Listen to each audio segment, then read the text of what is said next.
আমি এখন মাননীয় সদস্য জনাব মোহাম্মদ মঈনুদ্দিন ব্রাহ্মণবাড়িয়া 2 কে তার বক্তব্য রাখার আহ্বান জানাচ্ছি। আপনার সময় 7 মিনিট। মাননীয় স্পিকার, আমাকে বাজেটের উপর বক্তব্য দেওয়ার জন্য আপনাকে ধন্যবাদ জানাই। বাজেটের বক্তৃতার শুরুতে আমি শ্রদ্ধাভরে স্মরণ করছি হাজার বছরের শ্রেষ্ঠ বাঙালি বঙ্গবন্ধু শেখ মুজিবুর রহমানকে। গভীর শ্রদ্ধায় স্মরণ করছি 1975 সালের 15ই আগস্ট কালো রাত্রিতে বঙ্গমাতা ফজিলাতুন্নেসা সহ বঙ্গবন্ধু পরিবারের সকল শহীদানদের শ্রদ্ধা এবং বিনম্র চিত্তে স্মরণ করছি 1971 সালের স্বাধীনতা যুদ্ধের সেই 30 লক্ষ শহীদ এবং সম্ভ্রম হারানো 2 লক্ষ মা বোনের ইজ্জতের প্রতি। মাননীয় স্পিকার, আমি একজন অ্যাকাউন্টিংয়ের ছাত্র হিসেবে, কস্ট অ্যাকাউন্টিং ইকোনমিক্সের একজন ছাত্র হিসেবে আপনার কাছে বাজেট বক্তৃতার বলতে একটু সময় বেশি লাগতে পারে, আমাকে একটু সময় বাড়িয়ে দিবেন মাননীয় স্পিকার।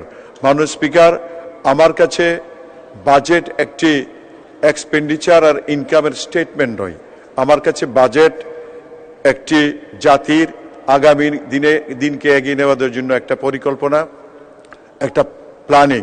ওয়ালটন ফ্রিজ কিনে অনেকের মতো আপনিও হয়ে যেতে পারেন মিলেনিয়াল, সেরা পণ্যের সেরা অফার।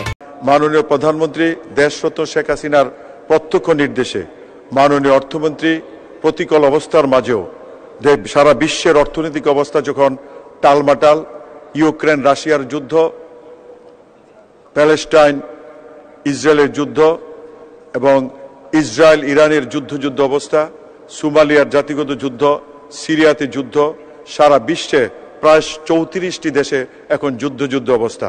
সেই কারণে বিশ্বের অর্থনীতি এখন টালমাটাল, সারা বিশ্বে অর্থনীতি এখন মন্দ অবস্থা। এই দুঃসহ পরিস্থিতিতে একটি চ্যালেঞ্জ এর মধ্য দিয়ে মাননীয় প্রধানমন্ত্রীর নির্দেশে মাননীয় অর্থমন্ত্রী যে চ্যালেঞ্জ গ্রহণ করে একটি সুন্দর বাজেট উপস্থাপন করেছেন, সেই জন্য মাননীয় অর্থমন্ত্রীকে আমি ধন্যবাদ জানাই। মাননীয় অর্থমন্ত্রীকে ধন্যবাদ জানাই এই কারণে যে গত ফিসক্যাল ইয়ারের চাইতে এবার সামাজিক সুরক্ষায় উনি 10,000 কোটি টাকা বৃদ্ধি করেছেন, এই জন্য মাননীয় অর্থমন্ত্রীকে ধন্যবাদ জানাই।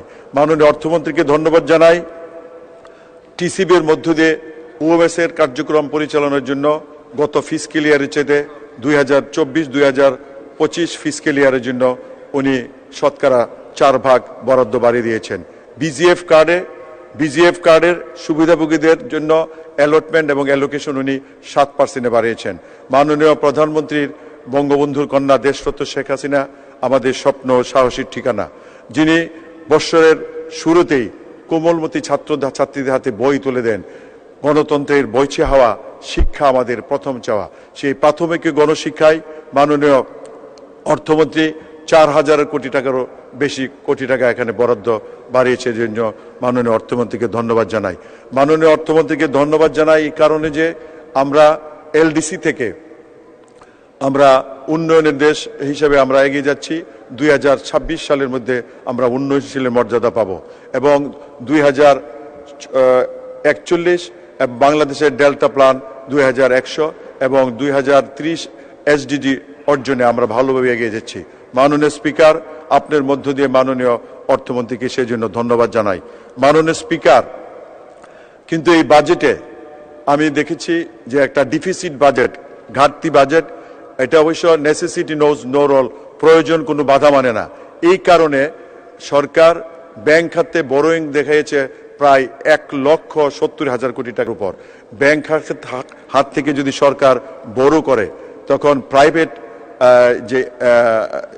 প্রাইভেটাইজেশন এবং ইনভেস্টমেন্টের সেখানে ঋণের গতিপ্রবাহ হ্রাস পায়। সেই কারণে ইনভেস্টমেন্ট কমে যায়। ইনভেস্টমেন্ট কমার কারণে আমরা শিল্পায়ন হয় না, শিল্পায়ন না হলে কর্মসংস্থান হয় না, কর্মসংস্থান না হলে বেকারত্ব বৃদ্ধি পায়। এই জায়গাটায় মাননীয় অর্থমন্ত্রীকে একটু ফোকাস করার জন্য আমি বিনীত আহ্বান জানাচ্ছি। মাননীয় স্পিকার, আপনার কাছে আমি বিনম্র আহ্বান জানাবো আমার এলাকার জন্য কিছু কথা বলার জন্য। আমি এখানে দাঁড়িয়েছি, আমি এলাকার মানুষের কাছে আমি ঋণী, কারণ সমস্ত প্রতিকূলতার মধ্যেও এলাকার মানুষ আমাকে এখানে মহান সংসদে পাঠিয়েছে তাদের পক্ষে কথা বলার জন্য। আমি যখন শৈশবে স্কুলে পড়ি তখন রুনালালার কণ্ঠে একটি গান শুনেছিলাম, গীতিকার ছিলেন কবি শামসুর রহমান। সেই গানটি ছিল স্মৃতি জলমল সুনীল মাঠের কাছে, পানি টলমল মেঘনা নদীর কাছে আমার অনেক ঋণ আছে, আমার অনেক ঋণ আছে। মাননীয় স্পিকার, এই মেঘনাপাড়ের সন্তান হিসেবে সরাইল আশুগঞ্জের মানুষের প্রতি আমার অনেক ঋণ আছে, দায়বদ্ধতা আছে। মাননীয় প্রধানমন্ত্রীর নেতৃত্বে গত 15 বছরে বাংলাদেশ এগিয়েছে বহুদূর। আমরা সরাইল আশুগঞ্জবাসীও আর পিছিয়ে থাকতে চাই না, আমরা এগোবে বাংলাদেশ। মাননীয় স্পিকার, মাননীয় প্রধানমন্ত্রী যখন 1996 সালে প্রথমবারের মতো 21 বছর দুঃস সংগ্রাম আর প্রতিকূলতা ফেস করে ক্ষমতা এসেছিলেন, তখন ওরাইল এবং সরাইল একটা রাস্তা করেছিলেন। দীর্ঘ 28 বছর পরে সেই রাস্তার উপযোগিতা এখন বেড়েছে, স্কুল কলেজ মাদ্রাসা জনসংখ্যা বেড়েছে, সেই রাস্তার এখন ওয়াইডেনিং দরকার, প্রশস্তকরণ দরকার। মাননীয় স্পিকার, মাননীয় প্রধানমন্ত্রী আশুগঞ্জকে একটা পোর্ট অফ কল ডিক্লেয়ার করেছেন এবং ইতিমধ্যে সেই কাজ শুরু হয়েছে। সেই কারণে আশুগঞ্জের ভৌগোলিক এবং অর্থনৈতিকভাবে আশুগঞ্জের গুরুত্ব বেড়ে গিয়েছে।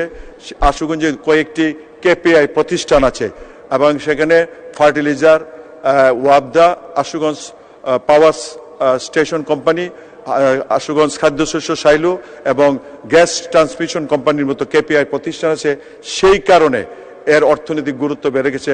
মাননীয় স্পিকার, আশুগঞ্জে দেশি বিদেশি এক্সপার্টরা যাতায়াত করে, রেল ভ্রমণকে তারা নিরাপদ মনে করে, সাধারণ মানুষও রেল ভ্রমণকে নিরাপদ মনে করে। এই জন্য আশুগঞ্জ রেল স্টেশনের আমি আধুনিক প্ল্যাটফর্ম চাই, সিগন্যালিং ব্যবস্থার উন্নয়ন চাই এবং সেখানে একজন স্থায়ী রেল মাস্টারের নিয়োগ চাই এবং আশুগঞ্জ রেল স্টেশনে 2টা নতুন ট্রেনের স্টপেজ চাই। মাননীয় স্পিকার, বঙ্গবন্ধুর হাতে গড়া একটা ফ্যাক্টরি ছিল আশুগঞ্জ ইউরিয়া ফার্টিলাইজার কোম্পানি, সেটা আজকে গ্যাসের কারণে বন্ধ। ব্রাহ্মণবাড়িয়ার তিতাস গ্যাস এবং Bangladesh gas field company limited থেকে এখন প্রতিদিন গ্যাস উৎপাদন হয়। মাননীয় স্পিকার, 55 কোটি ঘনফুট আশুগঞ্জ ফার্টিলাইজার, আশুগঞ্জ, মাননীয় স্পিকার আপনাকে ধন্যবাদ। আশুগঞ্জ সার কারখানা চালুতে 5 কোটি ঘনফুট গ্যাসের দরকার। মাননীয় স্পিকার, প্রতি মেট্রিক টন গ্যাস উৎপাদন সার উৎপাদন করতে আশুগঞ্জ ফার্টিলাইজারের খরচ হয় 25,000 টাকা, আর যদি কাফকো অথবা বিদেশ থেকে আমদানি করতে হয় প্রতি টনের সারের মূল্য পড়ে 40,000 টাকা। সুতরাং 1200 মেট্রিক টন উৎপাদন ক্ষমতা সম্পন্ন এই ফ্যাক্টরিকে আমি পুনরায় চালু করার জন্য মাননীয় শিল্পমন্ত্রী এবং জ্বালানি মন্ত্রীকে আমি অনুরোধ করব। মাননীয় স্পিকার, সরাইল আশুগঞ্জ অবহেলিত।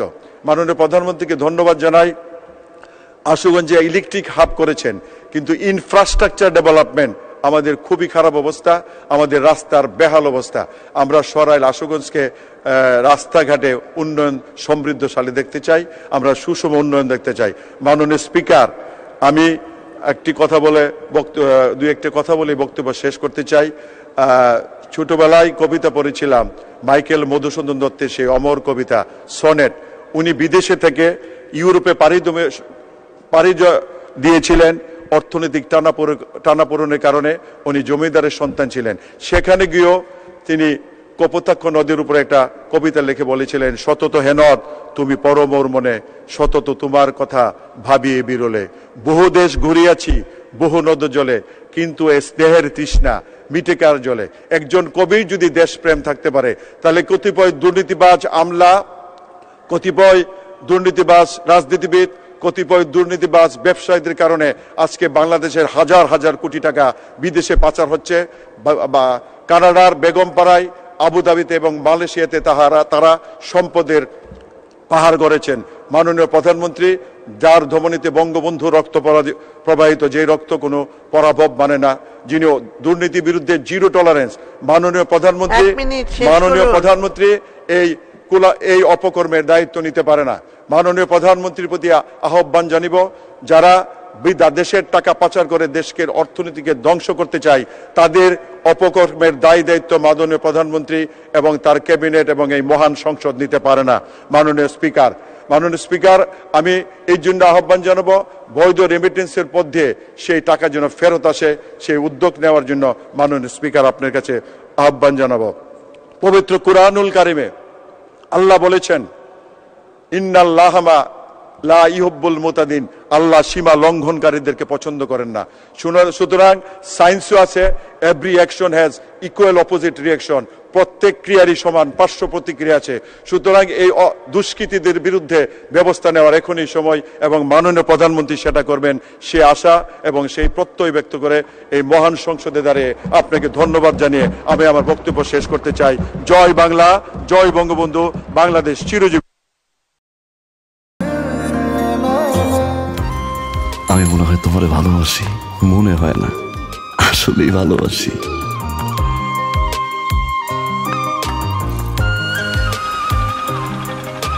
আপনি যে আমাকে ভালোবাসেন আমি টের পাই।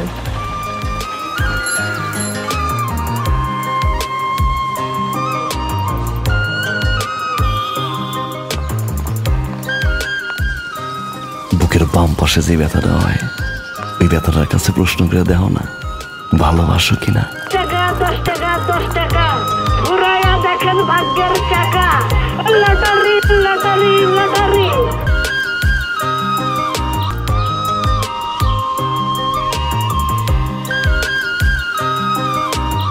আপনি না চোখের যন্ত্রণা বুঝতে পারেন, বুঝে নেন।